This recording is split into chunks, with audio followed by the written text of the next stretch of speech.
விடியற்காலை 3:15 மணி. இன்னும் சில மணி நேரங்களில் பொழுது விடிய போகிறது. 4 மணிக்கு வந்த நீங்கள் இப்போது 4 மணி வரையில் காத்திருக்கிறீர்கள். கிட்டத்தட்ட 12 மணி நேரம் அரங்கம் நிறைந்து பொறுமையோடு காத்திருந்து இந்த நிகழ்வை சிறப்பித்துக் கொண்டிருக்கிற என் உயிரின் உயிரான விடுதலை சிறுத்தைகள் அனைவருக்கும் எனது மனமார்ந்த நன்றியை முதலில் தெரிவித்துக் கொள்கிறேன். அதேபோல நம்முடைய அழைப்பை ஏற்று வருகை தந்த இந்நிகழ்வை சிறப்பித்திருக்கிற ஊடகவியலாளர்கள், YouTube Brutus Minor, Madan Gowri, Milton, Indrakumar Theradi, Pushparaj, Anu ஆகியோருக்கும் வாழ்த்தி விடைபெற்று சென்றிருக்கிற மாநிலங்களவை உறுப்பினர், மக்கள் நீதி மையத்தின் தலைவர் அண்ணன் கமல்ஹாசன் அவர்களுக்கும், தமிழ்நாடு பாடநூல் நிறுவனத்தின் தலைவர் அண்ணன் லியோனி அவர்களுக்கும், ஓய்வு பெற்ற காவல்துறை அதிகாரி வனிதா அவர்களுக்கும், திரைப்பட இயக்குனர் லட்சுமி ராமகிருஷ்ணன் அவர்களுக்கும், கவியரங்கில் பங்கேற்று வாழ்த்தி விடைபெற்று சென்றிருக்கிற இயக்குனர் திலகம் கே பாக்கியராஜ் அவர்களுக்கும், வெற்றி கவிஞர் விவேகா, கவிஞர் பெருமக்கள் ஆண்டாள் பிரியதர்சினி, இளைய கம்பன், தஞ்சை இனியன், அருண் பாரதி, லாவரதன், புனித ஜோதி ஆகியோருக்கும் என்னுடைய நெஞ்சார்ந்த நன்றியை உரித்தாக்குகிறேன். இந்த நிகழ்வை முன்னின்று ஒருங்கிணைத்திருக்கிற தம்பி வன்னியரசு, ஏசி பாவரசு, கூகா பாவலன், தகடூர் தமிழ்ச்செல்வன், இளம் சேக்குவேரா, பாலசிங்கம், சென்னை மாவட்ட செயலாளர்கள் சாரநாத், வேலுமணி, சேத்துப்பட்டு இளங்கோ, கரிகால் வளவன், சைதை ஜேக்கப், வழக்குரைஞர் அப்புன், வழக்குரைஞர் இளையா, சவுந்தர், உஷாராணி, இளங்கோவன், தேவஞான முதல்வன் மற்றும் செங்கல்பட்டு, காஞ்சிபுரம், திருவள்ளூர் ஆகிய மாவட்டங்களை சார்ந்த மாவட்ட செயலாளர்கள், தமிழகம் தழுவிய அளவில் வருகை தந்திருக்கிற மாவட்ட பொறுப்பாளர்கள், மாநில பொறுப்பாளர்கள், கட்சியின் சட்டமன்ற உறுப்பினர்கள், பொதுச் செயலாளர் தோழர் சிந்தனை செல்வன், SS பாலாஜி, ஆலூர் ஷானவாஸ், பனையூர் பாபு உள்ளிட்ட அனைவருக்கும் என்னுடைய நெஞ்சார்ந்த நன்றியை தெரிவித்துக் கொள்கிறேன். நம்மோடு எப்போதும் உடனிருக்கும் அண்ணன் திராவிட முன்னேற்ற கழகத்தின் வர்த்தகரணி செயலாளர் கவிஞர் காசுமுத்து மாணிக்கம் அவர்களுக்கும், வருகை தந்து வாழ்த்தி விடைபெற்று சென்ற மாண்புமிகு அமைச்சர் அண்ணன் சேகர்பாபு அவர்களுக்கும் எனது நெஞ்சார்ந்த நன்றியை உரித்தாக்குகிறேன். நிறைய பேச எண்ணியிருந்தேன், நேரமில்லை. இந்த நிகழ்வை தள்ளி வைக்க வேண்டும் என்று ஒரு வாரத்திற்கு முன்பே வன்னியரசு அவர்களிடத்திலே சொல்லியிருந்தேன். சின்னம்மாவின் உடல் நலம் மிகவும் கவலைக்கிடமாக இருக்கிறது. என்னை ஆளாக்கியதில் அவருடைய பங்கும் குறிப்பிடத்தக்கதாகும். அவர் என்னை பார்க்கிற போதெல்லாம் தலையை தடவி ஒரே ஒரு வார்த்தை தான் பேசுவார். இந்த 10 ஆண்டுகளில் உடல்நலம் பாதிக்கப்பட்ட நிலையிலும் வார்த்தைகள் தழுதழுக்க அவ்வளவு இலகுவாக புரிந்து கொள்ள முடியாத நிலையிலே தான் பேசுவார். அப்படி பேசுகிற போதும் கல்யாணம் பண்ணிக்கப்பா என்று தான் சொல்லுவார். அப்படிப்பட்ட பற்று என் மீது அவருக்கு உண்டு. அவருடைய உடல்நலம் கவலைக்கிடமாக உள்ள சூழலில் நான் நாடாளுமன்ற கூட்டத்தொடரில் கூட பங்கேற்க இயலாமல் ஒரு வாரத்திற்கு மேலாக பெரம்பலூரில் தனியார் மருத்துவமனையில் காத்து கிடக்கிறேன். எனவே இந்த சூழலில் இந்த நிகழ்வு வேண்டாம் என்று நான் வேண்டுகோள் விடுத்தேன். ஆனால் விரிவான ஏற்பாடுகளை செய்திருக்கிறோம். அம்மா எப்படியும் பிழைத்துக் கொள்வார். அந்த நம்பிக்கையோடு நாங்கள் இந்த நிகழ்வை நடத்த விரும்புகிறோம் என்று வன்னியரசு உள்ளிட்ட ஒருங்கிணைப்பாளர்கள் வற்புறுத்திய நிலையில் இதற்கு நான் இசைவளித்தேன். நாளைக்கு விழுப்புரத்திலே நடைபெறுவதாக இருந்த நிகழ்வை தள்ளி வைக்க வேண்டும் என்று நான் தோழர் ரவிக்குமார் அவரிடத்திலே கேட்டுக்கொண்டேன். அதை அவர் தள்ளி வைத்து விட்டார்.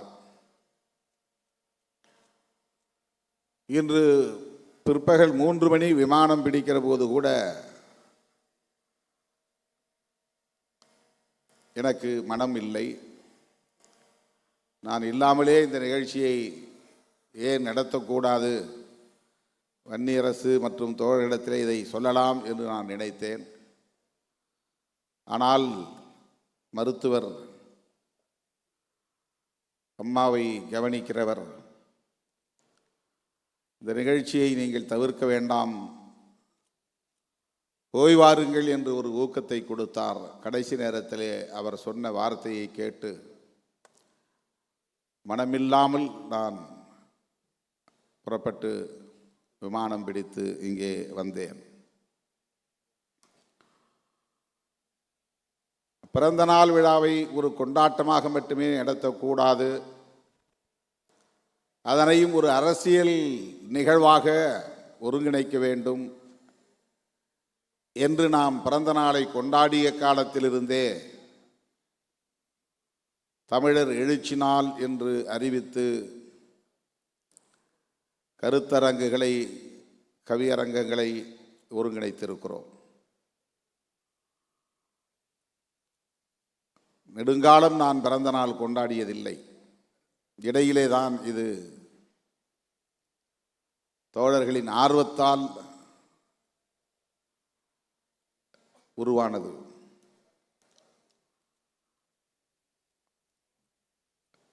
ஒவ்வொரு விழாவிலும் பல துறைகளை சார்ந்த ஆளுமைகள் வந்து இந்நிகழ்விலே பங்கேற்று வாழ்த்தி உரையாற்றிவிட்டு விடை பெற்று செல்வதை நாம் அறிவோம். அது நமக்கு ஊக்கம் தருகிறது.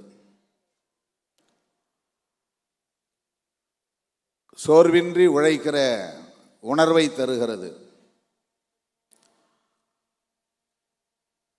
தொடர்ந்து பயணிக்க வேண்டும் என்கிற நம்பிக்கையை தருகிறது. இன்றைய நிகழ்வில் பங்கேற்று உரையாற்றிய ஒவ்வொருவரும் இந்த இயக்கம் குறித்து ஆற்றிய உரை தமிழகத்தில் தவிர்க்க முடியாத ஒரு சக்தி விடுதலை சிறுத்தைகள் கட்சி என்பதை உறுதிப்படுத்தியது. தமிழகத்தின் எதிர்காலம் விடுதலை சிறுத்தைகள் கட்சி என்பதையும் உறுதிப்படுத்தியது.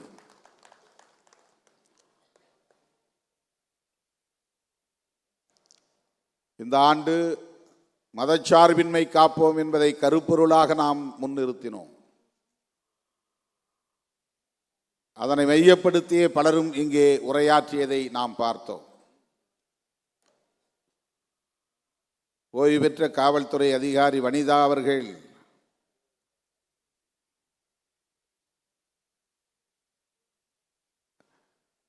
எவ்வளவு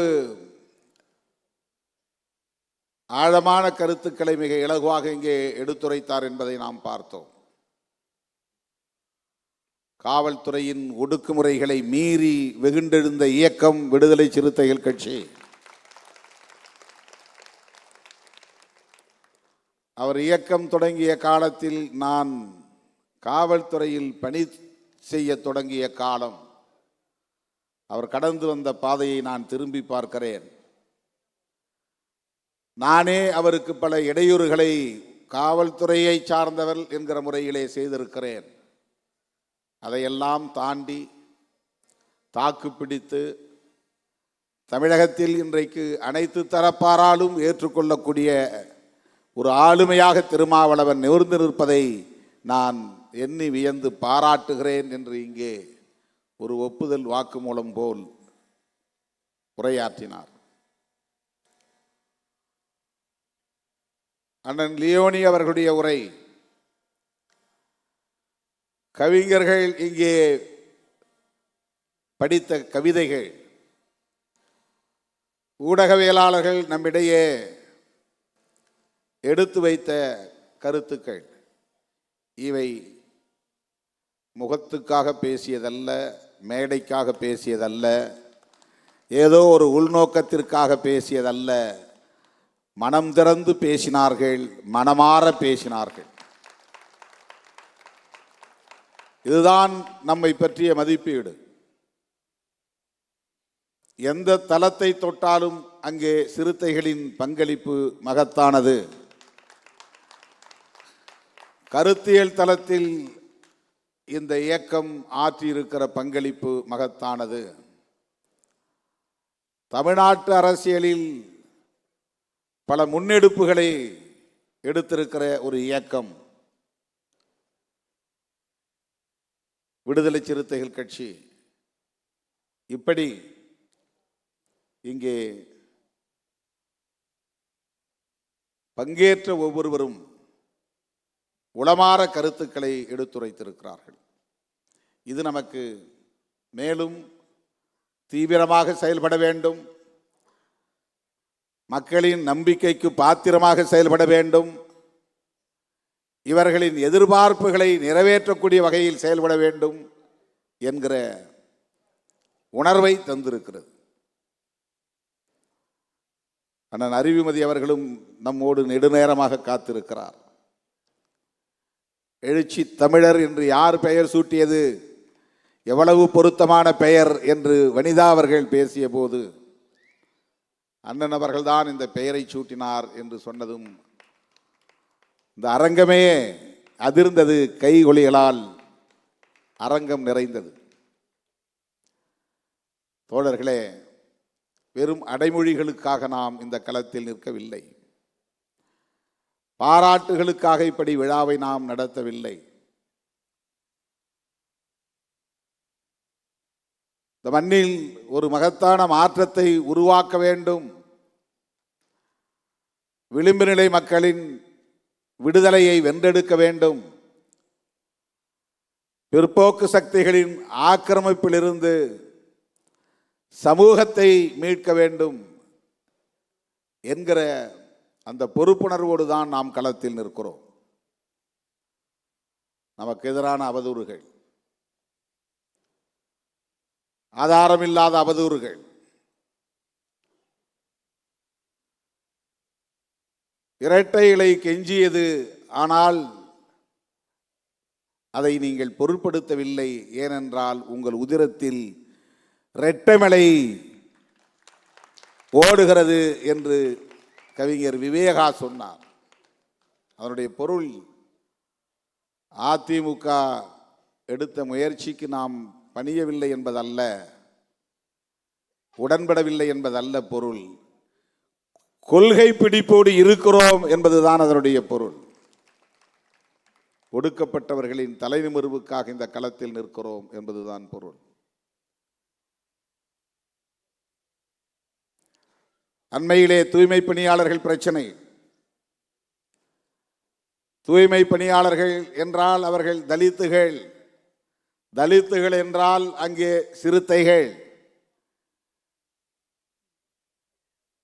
ஏன் திருமாவளவன்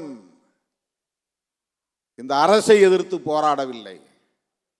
இப்படி விமர்சனங்களை கொண்டு போகிறார்கள். மூன்றாவது நான்காவது நாளே தோழர் சிந்தனை செல்வன் அங்கே போனார். ஐந்தாவது நாள் அக்கா நினைவு நாளை முடித்துக்கொண்டு நள்ளிரவில் நான் அங்கு போய் சேர்ந்தேன். 1 மணி நேரம் அவர்களோடு இருந்தேன். அதற்கு அடுத்து 6வது நாள் முதலமைச்சரை சந்தித்து இந்த பிரச்சனையை எடுத்து பேசினேன். 13ஆம் தேதி வரையில் தொடர்ந்து அமைச்சர்களோடும் பேசினேன், போராட்ட குழுவை சார்ந்த தோழர்களோடும் பேசினேன், ஒவ்வொரு நாளும் பேசினேன், மருத்துவமனையில் இருந்து கொண்டே பேசினேன். அவர்களை பணி நிரந்தரம் செய்ய வேண்டும் என்று நாம் அவர்களின் குரலோடு இணைந்து சொன்னாலும் கூட ஒரு உண்மையை நாம் புரிந்து கொள்ள வேண்டும். நம்முடைய கோணத்திலிருந்து அந்த பிரச்சனையை அணுக வேண்டும். புரட்சியாளர் அம்பேத்கரின் பார்வையில் இருந்து இந்த பிரச்சனையை நாம் அணுக வேண்டும். இவர்கள் குப்பை பொறுக்குகிறவர்கள், சொல்ல போனால் தூய்மை பணியாளர்கள் என்கிற சொல்லுக்கு இன்னொரு பொருள் குப்பை பொறுக்குகிறவர்கள், குப்பையை அள்ளுகிறவர்கள் என்றுதான் பொருள். குப்பையை அள்ளுகிறவர்களை பணி நிரந்தரம் செய்து அந்த தொழிலையே நீங்கள் செய்து கொண்டிருங்கள் என்று சொல்லுவது எந்த வகையிலும் ஏற்புடையதல்ல. அதிலிருந்து மீள வேண்டும் என்பதுதான் நம்முடைய போராட்டம். அந்த தொழிலை செய்யக்கூடியவர்கள் தொடர்ந்து அதை செய்யக்கூடாது. மலம் அள்ளுபவனே மலம் அள்ளட்டும், சாக்கடையை சுத்தம் செய்கிறவனே சாக்கடையை சுத்தம் செய்யட்டும், குப்பையை அள்ளுகிறவனே குப்பையை அள்ளட்டும் என்கிற அந்த கருத்துக்கு இது வலு சேர்ப்பதாக இருக்கிறது. அரசு ஊழியர்களை ஆக்குங்கள், பணி நிரந்தரம் செய்யுங்கள். ஒரு அம்பேத்கரின் மாணவனாக இருந்து, பெரியாரின் பிள்ளையாக இருந்து இதை நாம் வலுவாக சொல்ல முடியாது. குப்பை அள்ளுகிற தொழிலை குப்பை அள்ளுகிறவர்களே செய்ய வேண்டும், அரசு பணியாளர்களாக அவர்களை மாற்ற வேண்டும் என்கிற அந்த கோரிக்கையில் நமக்கு மாற்று கருத்து இருக்கிறது. சொல்ல போனால் அதை எதிர்த்து தான் நாம் பேச வேண்டும். தலித்துகள் செய்கிறார்கள், அவர்களுக்கு பணி நிரந்தரம் செய். நாங்கள் தலித் இயக்கம். இதற்கு பெயர் கன்வென்ஷனல் திங்கிங். காலம் காலமாக இருக்கிற மரபு சார்ந்த சிந்தனை இது, அடிமை சார்ந்த சிந்தனை இது. வெட்டியான் தொழிலை செய்கிறவனை வெட்டியான் தொழிலாக அரசு ஊழியர்களாக ஆக்கு என்று சொன்னால் எப்படி அதை ஏற்றுக்கொள்ள முடியும்? அந்த தொழிலை ஒழிக்க வேண்டும். உலக நாடுகள் எல்லாம் இன்றைக்கு கருவிகளை அறிவியல் வளர்ச்சியில, தொழில்நுட்ப வளர்ச்சியில புதிய புதிய கருவிகளை கண்டுபிடித்து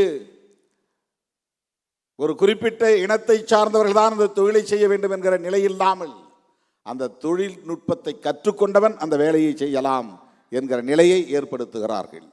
இதுதான் பிற நாடுகளில் இருக்கிற நிலை. ஆனால் இந்தியாவில் ஸ்கேவேஞ்சர்ஸ் அரசு ஊழியராக்கு, ஸ்வீப்பர்ஸ் அரசு ஊழியராக்கு. இது எந்த வகையில் ஏற்புடையதாக இருக்க முடியும்? இதை போய் அவர்களிடத்திலே சொன்னால் அவர்களுக்கு எதிராக நாம் பேசுகிறோம் என்று கருதுவார்கள். அதனால்தான் சேர்ந்து நாமும் பணி நிரந்தரம் செய்யுங்கள் என்று சொல்ல நேர்ந்தது.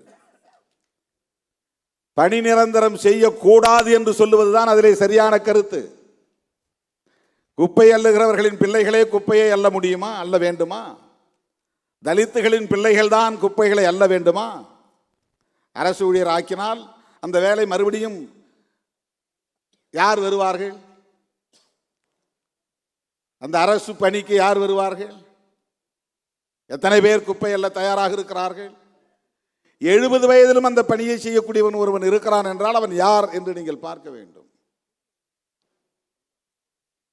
இந்த தலைமுறை அவர்கள் அந்த தொழிலை செய்துவிட்டு போகட்டும், அடுத்த தலைமுறை அந்த தொழிலுக்குள் அவர்கள் போகக்கூடாது என்பது தானே சமூக நீதி. அதிலிருந்து அவர்களை மீட்பது தானே சமூக நீதி.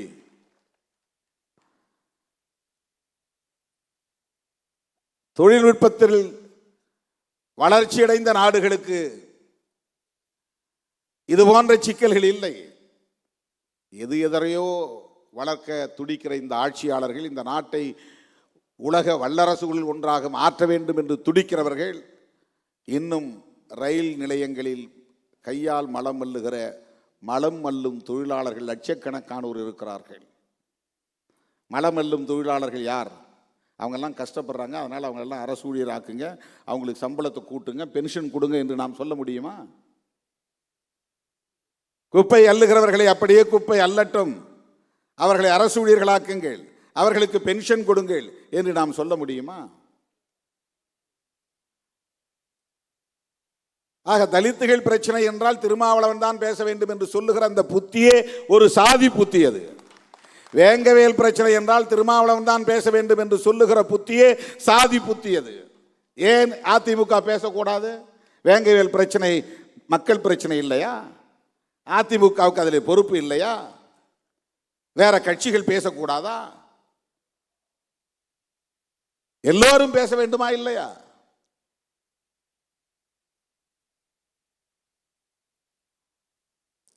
திமுகவுக்கும் அதிலே பொறுப்பு இருக்கிறது, கம்யூனிஸ்ட் கட்சிகளுக்கு இருப்பதை போல ஒவ்வொரு கட்சிக்கும் அதிலே பொறுப்பு இருக்கிறது. ஆனால் அதிமுக நம்மை பார்த்து அந்த கேள்வியை கேட்பதால் ஏன் அதிமுகவுக்கு அந்த பொறுப்பு இல்லை என்று நாம் கேட்கிறோம். இப்ப இந்த பிரச்சனை 13 நாள் போராட்டம் நடந்தது. முதலிலே போனது விடுதலை சிறுத்தைகள் தான். முதலிலே போன தலைவன், ஒரு கட்சியின் தலைவன் திருமாவளவன் தான். அதுக்கப்புறம் தான் எல்லாம் உள்ள வராங்க. யார் யாரோ வருகிறார்கள், அந்த பிரச்சனை பற்றி எதுவுமே தெரியாதவர்கள் வருகிறார்கள். ஒன்று திருமாவளவனை சாட வேண்டும், அல்லது திருமாவளவன் இடம்பெற்று இருக்கிற கூட்டணியை சாட வேண்டும். அதுதான் அவர்களின் நோக்கம். அவர்களுக்கு நீதி கிடைக்க வேண்டும் என்பதல்ல.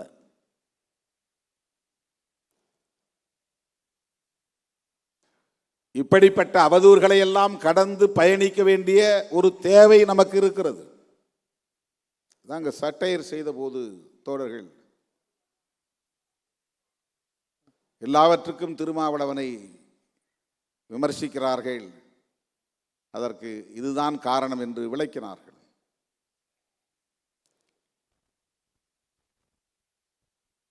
நாம் கவனமாக இருக்க வேண்டும். இந்த அம்மா பேசும்போது சொன்னாங்க, இந்த கூட்டம் ஒரு அறிவு சார்ந்த கூட்டம் என்று சொன்னார். இங்கே இருக்கிற ஒவ்வொருவரும் கொள்கை புரிதலோடு இருக்கிறீர்கள் என்று சொன்னார்கள். அதுதான் நமக்கு கிடைத்திருக்கிற பெருமை. அவங்க எந்த கட்சியை சார்ந்தவர்கள் இல்லை. சொல்லப்போனால் முதல் மேடை என்று சொன்னார்.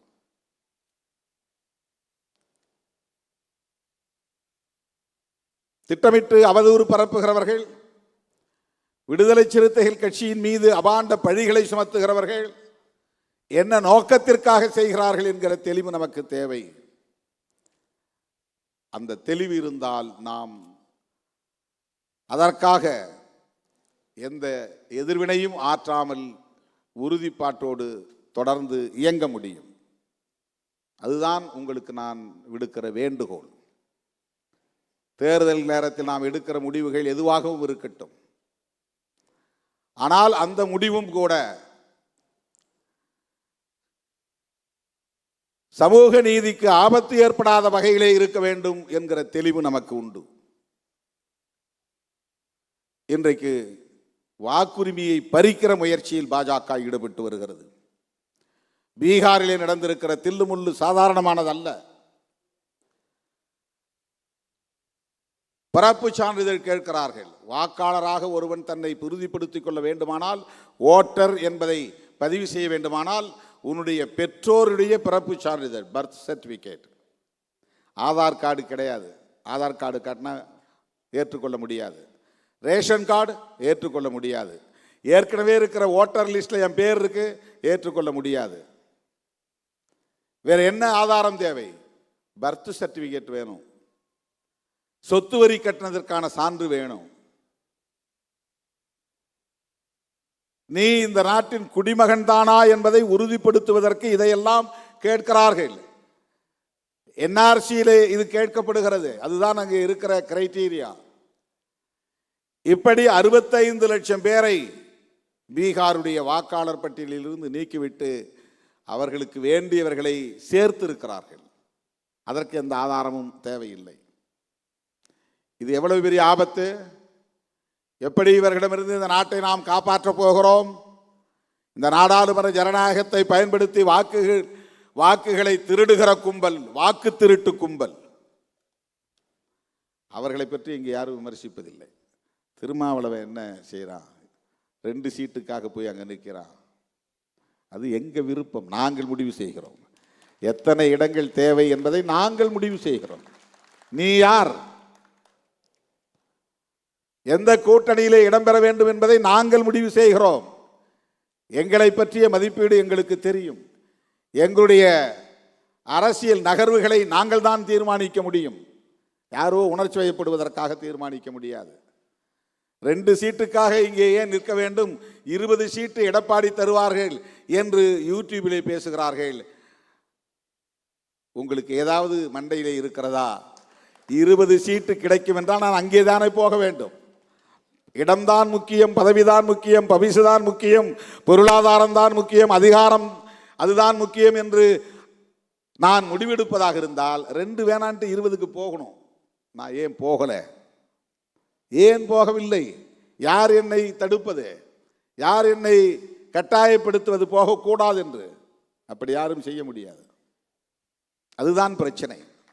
யாராலும் வளைக்க முடியாது, யாராலும் விலை பேச முடியாது, யாராலும்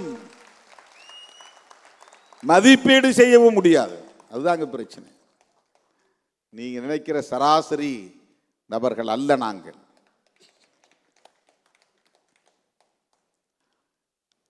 திராவிட முன்னேற்ற கழகத்தோடும் இடதுசாரிகள் இயக்கங்களோடும் நாங்கள் இணைந்து பயணிப்பதற்கு ஒரு நோக்கம் இருக்கிறது.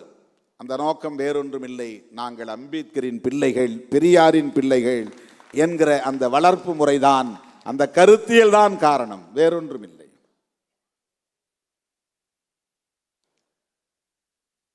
அருமை தோழர்களே,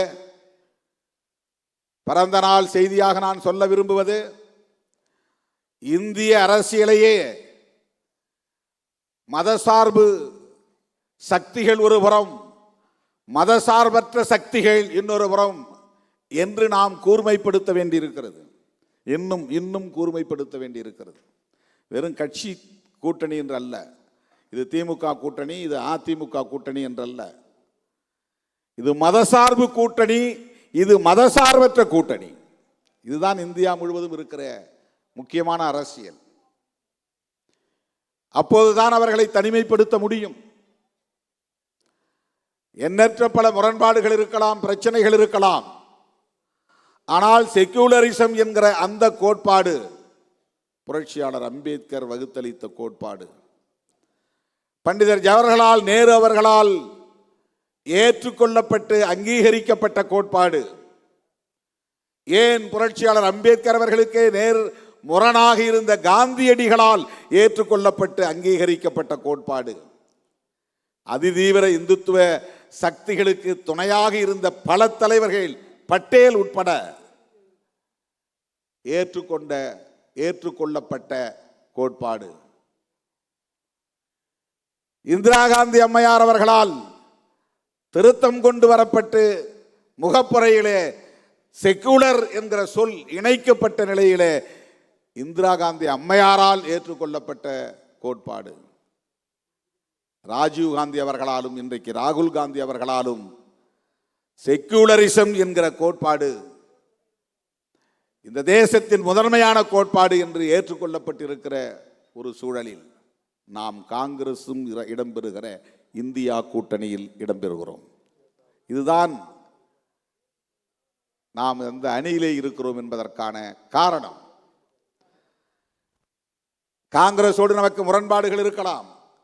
ஆனால் தேசத்தை பாதுகாப்பதற்கு புரட்சியாளர் அம்பேத்கர் முன்மொழிந்த மதச்சார்பின்மை என்கிற கோட்பாட்டில் இன்றைக்கு உறுதியாக நிற்கிற இயக்கம் காங்கிரஸ்.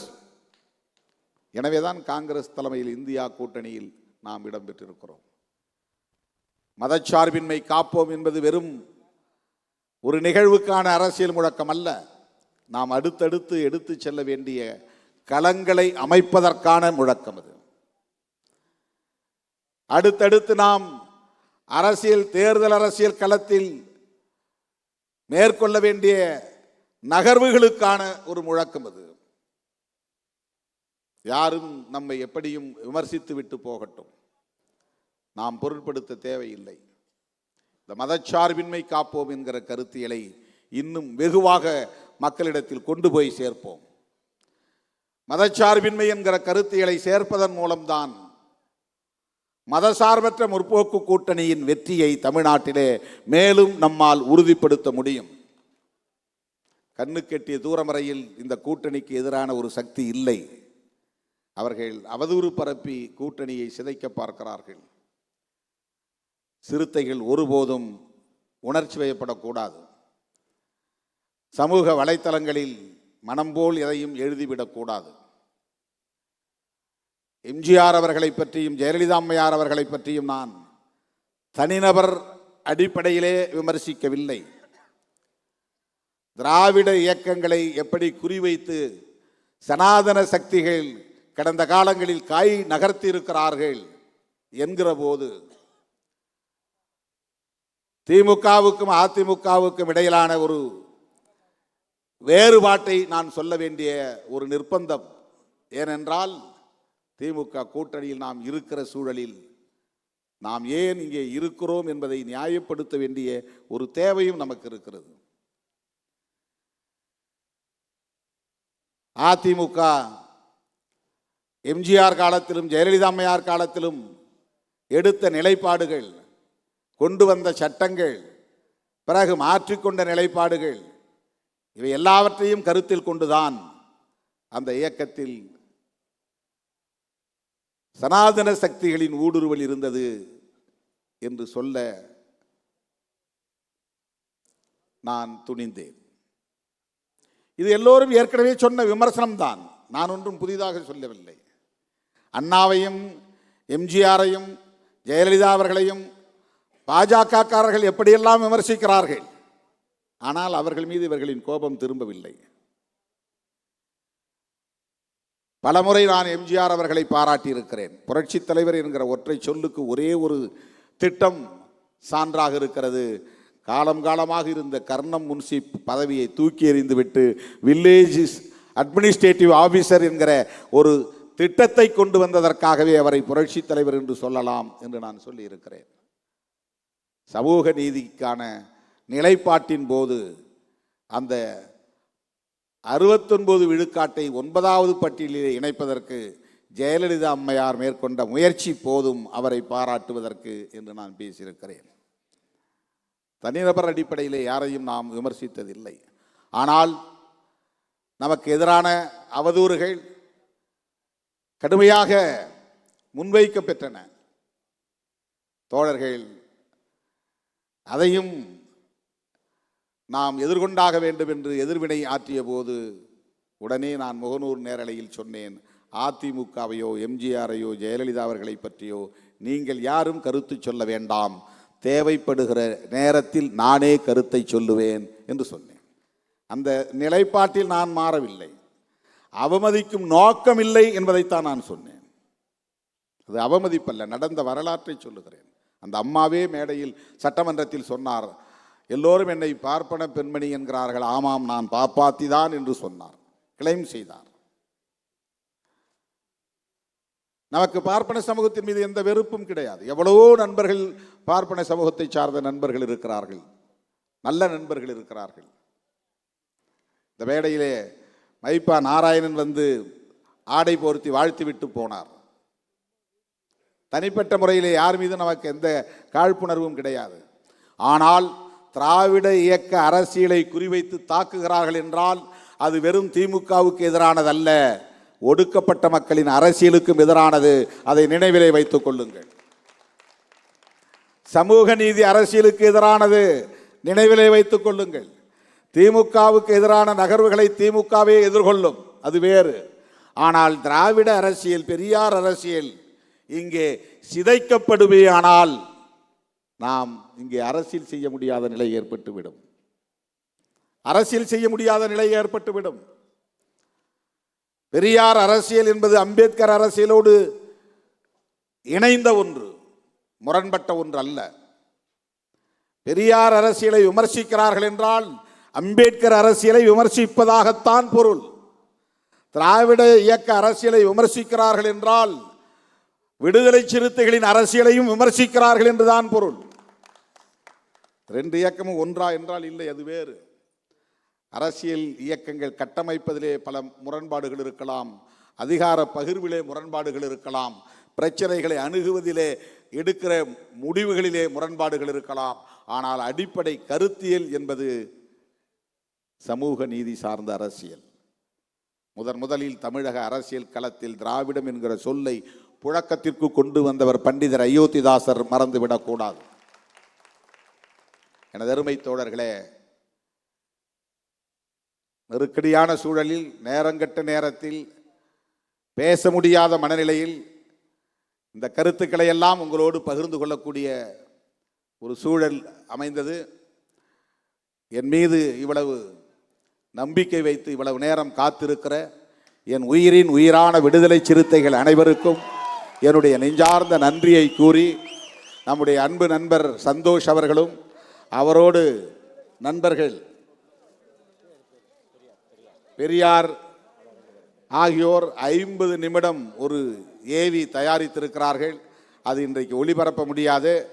ஒரு நாள் அதற்காக தனி அரங்கத்தை பிடித்து அந்த ஏவி, அதாவது ஆடியோ வீடியோ காட்சி காணொளி ஒளிபரப்பப்படும் என்பதை சொல்லி சந்தோஷ் அவர்கள் பொறுத்தருள வேண்டும் என்று கேட்டு, எனக்கு பிறந்த நாள் வாழ்த்துக்களை கூறியிருக்கிற உங்கள் அனைவருக்கும் என்னுடைய நெஞ்சார்ந்த நன்றியை கூறி முடிக்கிறேன். நன்றி, வணக்கம்.